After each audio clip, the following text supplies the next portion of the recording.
الله الرحمن الرحيم الحمد لله رب العالمين بمن أندري كرابة بونا فلا ما فو تقولي كأكنوا أبلين كأكنه la fête a été belle bon amela tano abala tanu jamana mi romina ni ka'kene ibidumo soro kadum namu ablay alay nema bakiye alay nema bakiye awo tabarakallah ore kama ambela fo ba tandu namu sabula hinana ko kanye ayo ko yala fo yatanu matanu na biso alaka mogotola o chien ablay ka sementia ka foko ala be makari ni ala makarila na bo ke funa ti jugo laje atika ketaw laje kuma do namu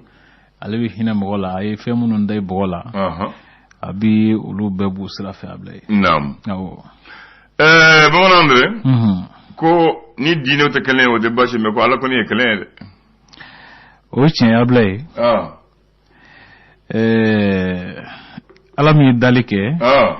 o e kilenye namu nga alaw ka chan ablay ya fam beni ka bato fendo namu bato fendo be wele ko ala o nga min yi dalike namu o e kilenya o kilen awo ayo maku jeni muye mandelike ala ye ko mote o te bashiye même mandelike ala to ko me ko galon bida o chen yable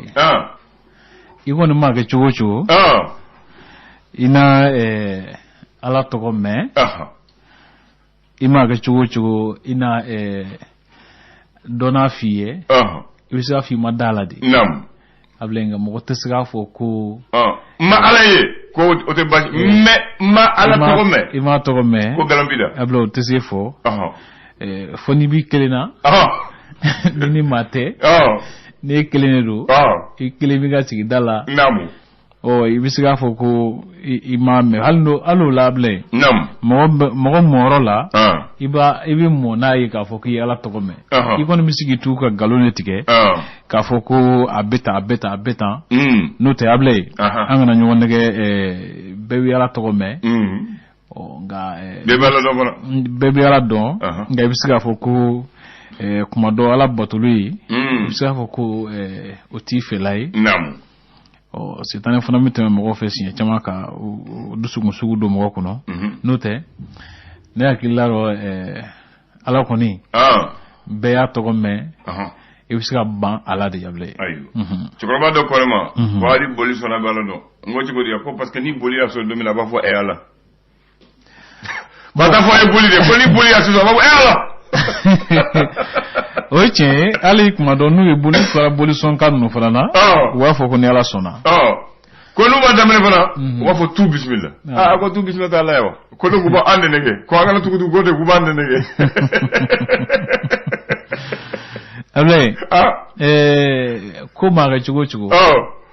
mo bisu ga nya fote kuma damene ngo boto fo nga chan note able beba do mi dalike akumba nga ibisiga fo kiti tuwako ala ra fona memunyu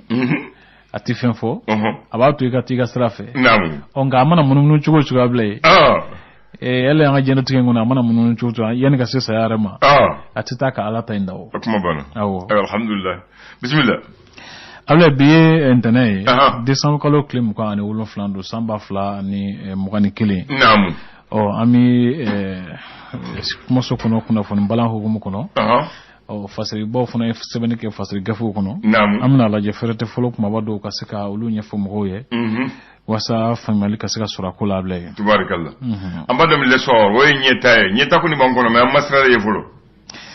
amsra ni na odo kama la sika fo bami baro bi sinata able cementiale ndo ya ka foko sika fo ni jamana dun kan nya hakilla don ako wati de sisanyi mimbi talike si yoro chama koni sika fo bamnu kara marawulu kono yoro chama njawbe ala o ka ken esor mo ka nyafol yo lugera ka frate folok mabaldo o ka jira ka fo ma bakle kulu de bina sika fo damne kle saba jate konna na Bamako ya no se sebela oko kuma bina boli tabulu 13 jate kan ablay ko ñefolu bna ke mawbun hakilla di jamana marajugo caman kan aywa Nouvelle Horizon est-ce que nouvelle ñuma bala mun kadi malien aywa semental no ka fo ko college electoral no ka kala ta wati fo ko wa kumbul dal no ka bla kalo klim wa ani konon ton kan o ko koni nabwa masa o ko wa kalo klim wa ni konon den fona joro ka bu kusiwe jamanje faka bara to tementu la abla nan o kofe min bi talike Wagner na ko la malikono ko Mali gouvernement koni jabi ke ku ya jira nasaro ka jamanaw la ka fa olu de ko Wagner bien ku kana dalu mi ma jira ko Wagner bien nam Umaru Marko na be kasura ni watla parti sari nyam ko do ko ay nyininga ko fiembo Dakar dama no liberté provisoire ko jabi di ama chini jabi nyuma o jabi jugu aywa afla kelendo afla do la kelengondo na so nous on a jabi nyuma nous mo so way jabi jugu la sentinelle ale a sementia ka foko ni Franci filingradu Wagner na likula malikono sabula ko asfora ka jiha ka foko Bamako anno ko irisi keledo mabado de bien anga fina tuko kala ni kama wa ko dugolente ku be hotel la michila nga ko Wagner te ko adun fora ka foko kelece badur ko biya ko Wagner kelechewi abla nan awere mulu yefo muye ngunu kando ma baduru ka cyane ay ngunu kando do fasiri ba ko te ko ma du baduru de du kele ya ko ma baduru ko nu ka kele chew ay ngode du kele ya a ko lo tije teme ngaso ma mu teme to sika to la de ma ko ka ta halifi nyambu teme kame se kame fasiri ba ko te ko tise ke ko do lenyi bole ko sa ko ase ko nana ko nyem go fon fon mi teme ki bay ka foko yuruku nu ka baro ke chugu ya ko du ko fere stratégie ko a chamandike ka kendi sharia yi sentinelle mo bolo no do kala mable l'indépendant ala sementia ka foko Wagner na ko la malikono ko Franci koni bravo ke ka foko olu ka kele chew belejele che ka bo mali jamana kono olu munumbe ngab sayri jamana re kono olu munumbe bamanchia wale kelelu hukumu kono nana o bole ko saka sementia ka foko Wagner na ko kele nuna mi refana be talike Mali gouvernement ko a sementia ka fo Wagner keleche fuite mali jamana kono ko nka irsi kalandilaw de beyanno ko assise nationale fana baro bi damne bi ko ma bakili ablandan ko ulu de binata sika fo bala ayon kuna fondilo ablay ay tabarakallah amita alaje na ko na ko temana chukum na fa afana nga chedo mbe awe nafigi yamri yalen awta alaje na kele chukum kala kale nga chedo kono be kasim tawre be ka safara ma wadu kanka chen nyare fona be hakilla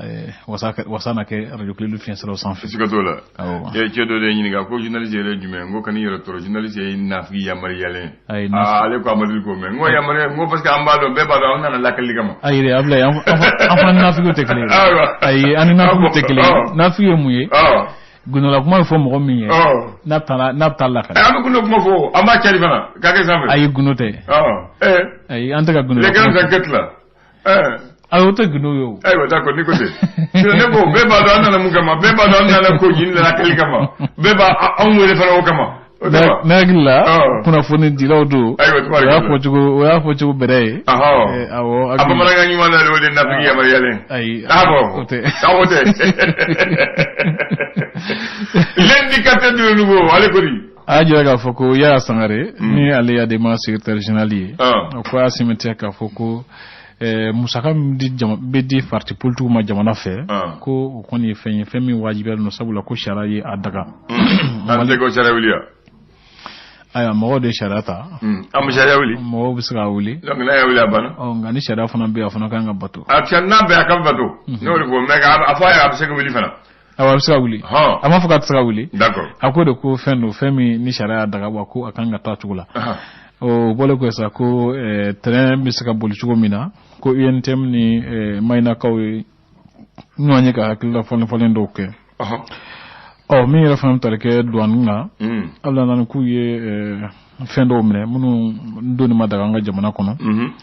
ko akoni wuli ka jo kera fenna fama bay kusube c'est pas wori mumani a milliard temps a milliard bi sabo yomine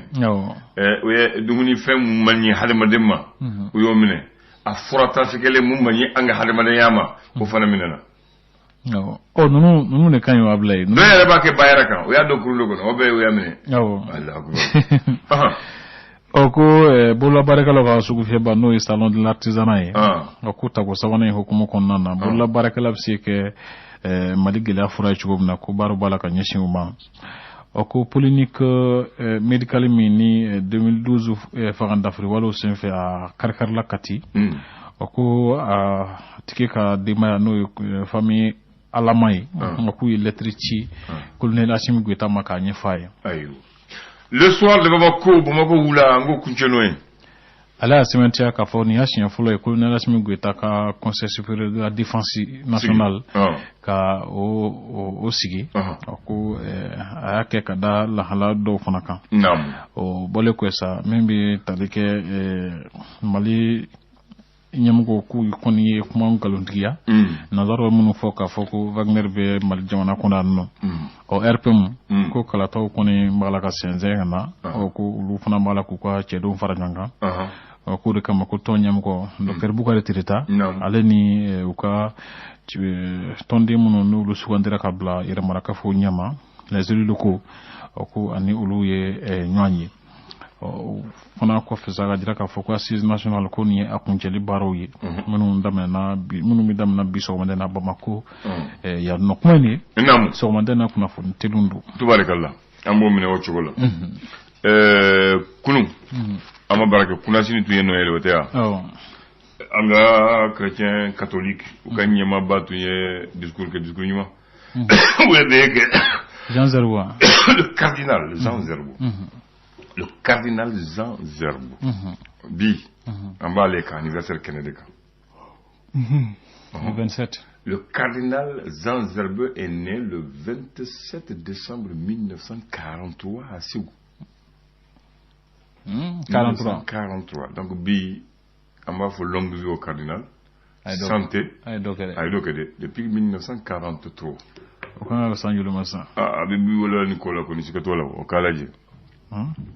bi wala ni woro ko ni wala ko nati fantola de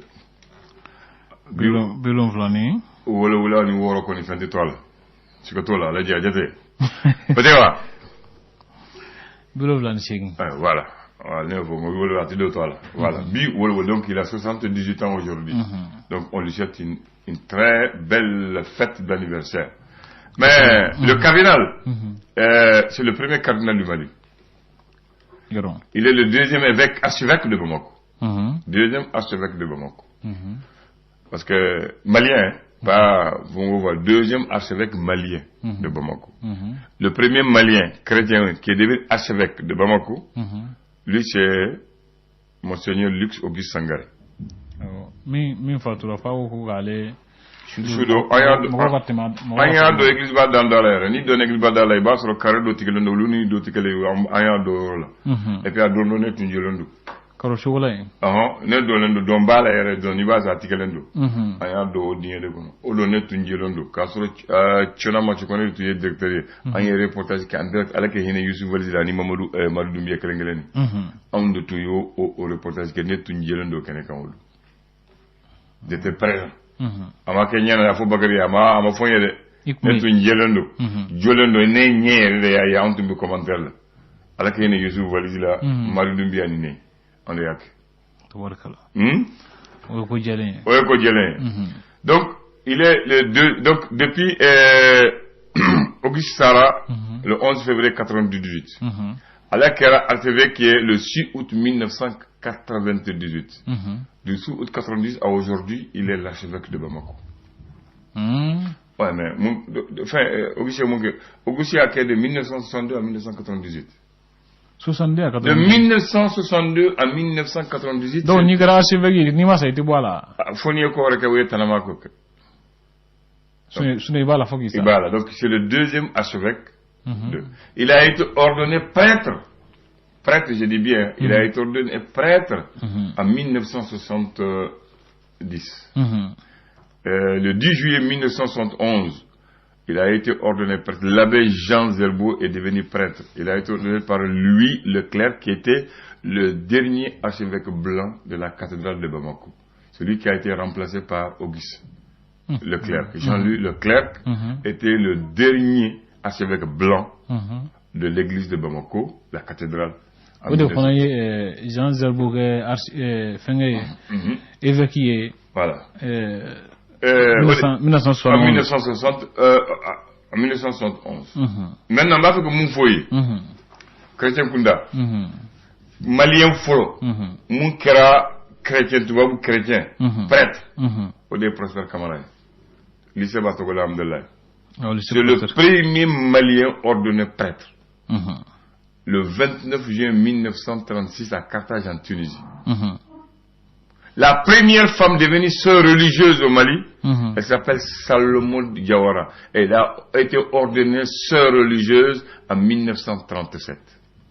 Donc, c'est un professeur Kamara Kofé. Oui. Salomon Diawara. Oui. Catholique. Maintenant, le deuxième Malien devenu prêtre, c'est le 29 juillet 1939, l'ordination du deuxième prêtre malien, François Diallo. Le troisième a été ordonné le 27 mars 1950, ordination de l'abbé David Traoré, par Monseigneur Leclerc dans la cathédrale de Bamako. Il est le premier à être introduit dans la cathédrale de Bamako. Le quatrième, c'est le 12 septembre 1957, ordination de l'abbé Auguste Luc Sangaré, par Monseigneur Jean-Marie Moret. C'est le 12 septembre 1954 que Auguste est devenu prêtre. Le cinquième, c'est le 30 avril 1957, ordination de l'abbé Julien-Marie Sylvé. Le sixième, c'est le 4 avril 1959, ordination du sixième prêtre malien du nom de l'abbé Jean-Marie Cissé. Le septième, Jean-Marie Cissé,